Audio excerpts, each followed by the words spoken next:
what's going on, guys? Appreciate you tuning in and watching again. I'm here with my buddy Dan. Dan is a good friend of mine from way back. Dan has been a paramedic way longer than I have. I actually met him when I first got into EMS.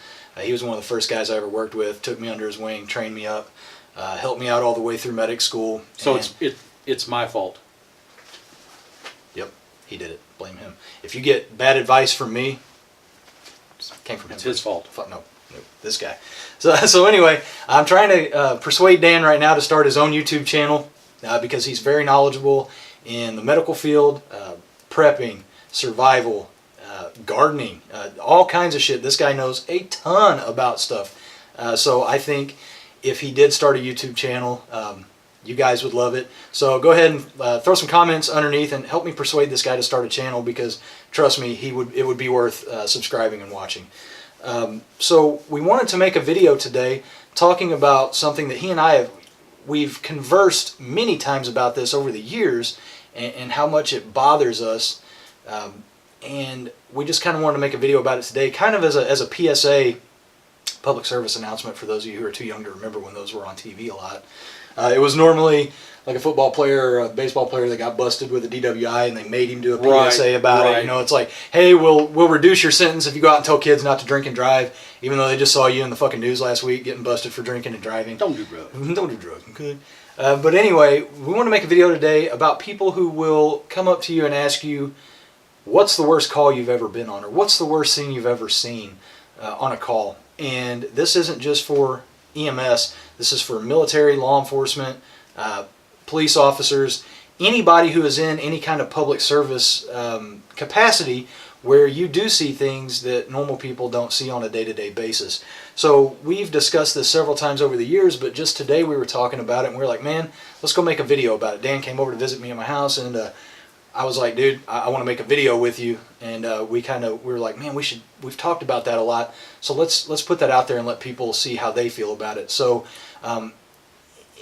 in that aspect, people who come up to you and ask you, you know, what's the worst thing you've ever seen, Dan has some really good insight on that, and I'm going to let him talk about it for a minute and kind of go over what we discussed while we were upstairs before we came down to the studio.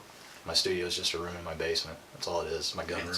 But it's really a fucking wreck all around. Like, you can't see it, but it is a wreck. So anyway, Dan, like, people that come up and ask you, like, what's the worst thing you've ever seen? Like, what is your take on that? I think what the general public is wanting when they come up and say, hey, what's the worst thing you've ever seen? They're wanting a movie story. They're wanting hey, I picked up a severed arm and jogged down the highway with it, or I got this guy who had a piece of rebar sticking out of his forehead.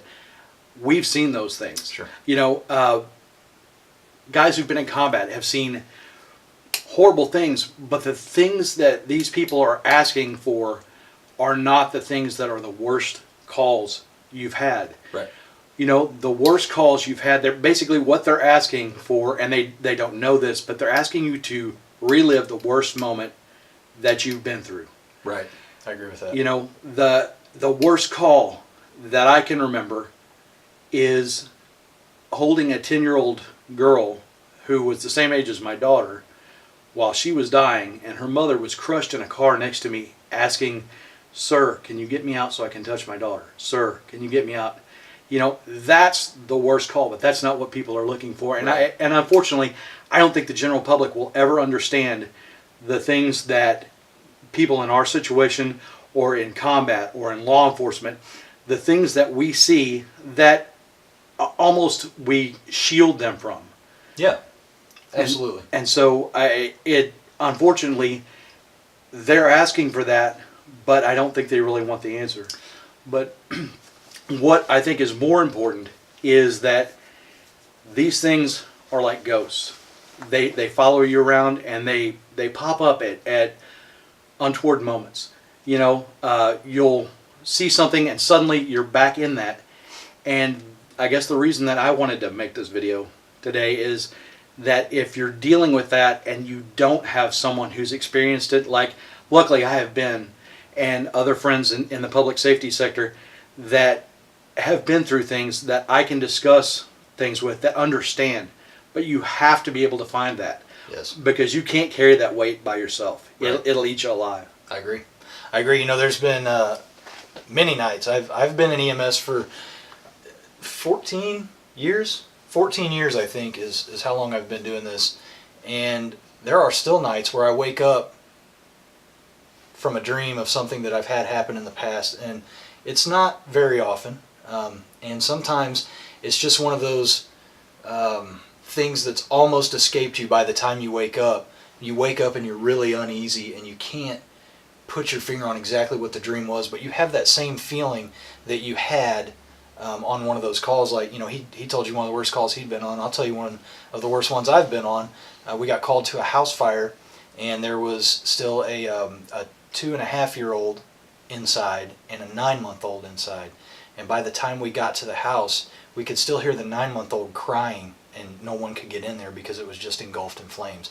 Obviously, they both passed away, and after the call, we assisted the fire department with body removal, and I remember just pulling the torso and head of the 2.5-month-old out. We couldn't find his arms and we couldn't find his legs because the pile was still too hot. And I remember taking that and putting it over in a body bag, and then taking his 9-month-old little brother over and putting him in a body bag. And those are the things that when people ask me, what's the worst thing you've ever seen? That's what pops in my head immediately. And I don't want to fucking think about that anymore. And so the first thing that pops in my head when you ask me that is the one thing in my life that I'd rather not think about right now. So I understand, like, people like the gory shit, like when you ask a guy that's been in combat, man, did you ever shoot anybody? Yeah, you want the cool fucking story. Yeah, man, I shot fucking 50 dudes and it was like a fucking Rambo scene. But that's not what those guys have lived. Those guys watched something they did cause someone to stop taking breaths on this earth. They watched them take their last breath, and they knew in their head that they are the reason that person will never go home to their family again. And it doesn't matter that that guy is a fucking terrorist or whatever. The human condition still dictates that we have some kind of emotional tie to things that we do in our life. Because I'll be honest with you, on calls that I'm on, like when an elderly person passes away, of course it's sad, and of course you feel sorry for their family, but those things don't affect you. Mainly because you're able to justify in your mind that that person had probably a full life, full of happy moments, full of time with their family. They had opportunities in life to become whatever they wanted to be. Even if they didn't, they still were given that opportunity in their time. In that time, when you deal with children, which for me is the worst thing that I've dealt with. It's the hardest thing.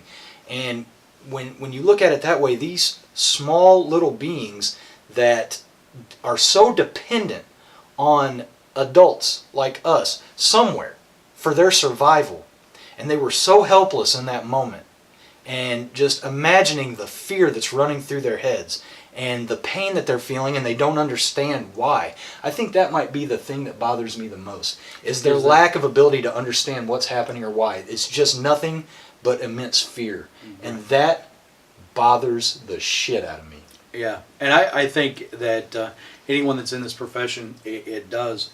And I think that, when you were speaking of the elderly people who've passed on, or the motor vehicle accident where, your average Joe adult is involved in, you work that call your hardest, but that's not the one that sticks with you. And I think the reason why is that those in the public safety and the combat sector have to build up a hard shell, yeah, to be able to function in this.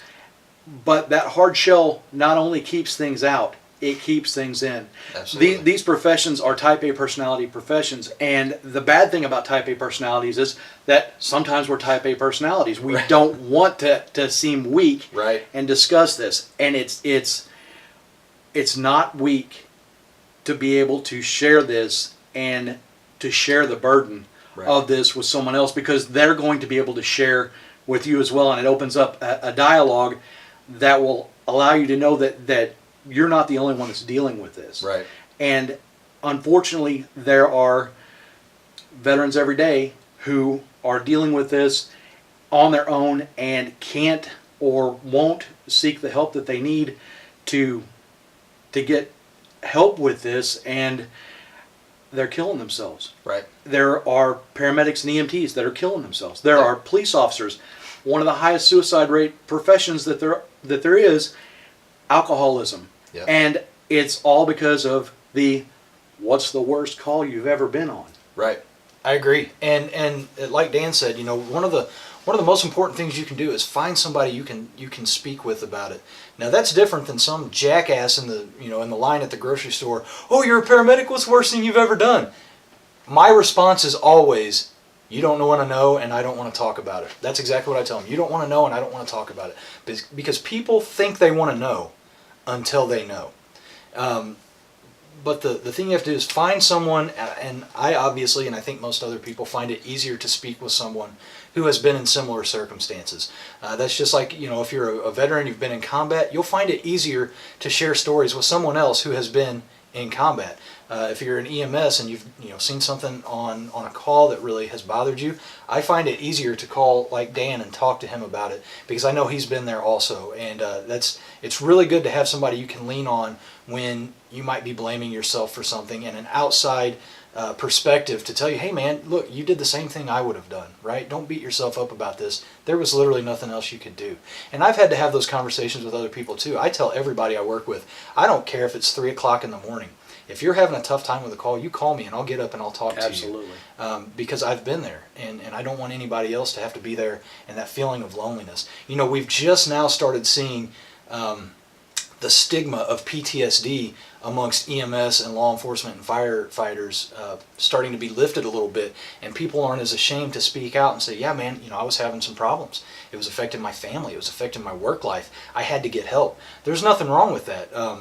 Before, there was always this attitude in EMS of, you know, that's what we do, and if you can't handle it, you don't need to be doing this job. Right. Well, that's fucking horseshit, man. If you're a human being and the death of a small child does not affect you, then you're a fucking sociopath. Exactly. Right. And it, you know, the expectation of people to just suck it up because that's what we do is a large part of the problem that we've had in this. Just shove that down. Just mask it. Just keep on going. And you can literally watch people deteriorate, carrying things around. I've seen it. You know, and we both have. And it's a shame that it's taken this long for that to start to turn around.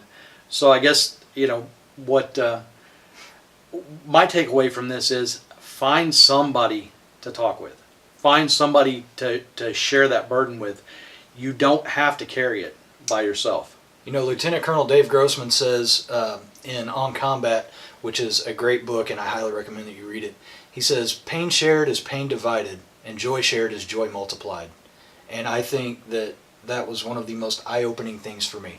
When you have a person or a group of people, especially when it comes to like critical incident stress debriefings and things like that, being able to sit around with your comrades and people who were actually on that run with you and share not only the bad stuff but the good stuff, you walk away with your share of the blame and with your share of the joy. Whereas before that, you walked around with all the blame and none of the joy. Exactly. Right? Right. Okay. Well, guys, I think that's it for us. I appreciate you watching. Go ahead and comment below and tell my buddy Dan, be like, hey man, start your fucking YouTube channel. Like, we want to see that shit, because I'm telling you, you guys will be impressed with this guy's knowledge. So, you got anything else? I'm good. No? All right, guys. As always, I appreciate you watching. Go ahead, like, share, and subscribe. Find me on Facebook and Instagram at DocBen556. And remember, violence is not always the answer, but sometimes it's the only answer.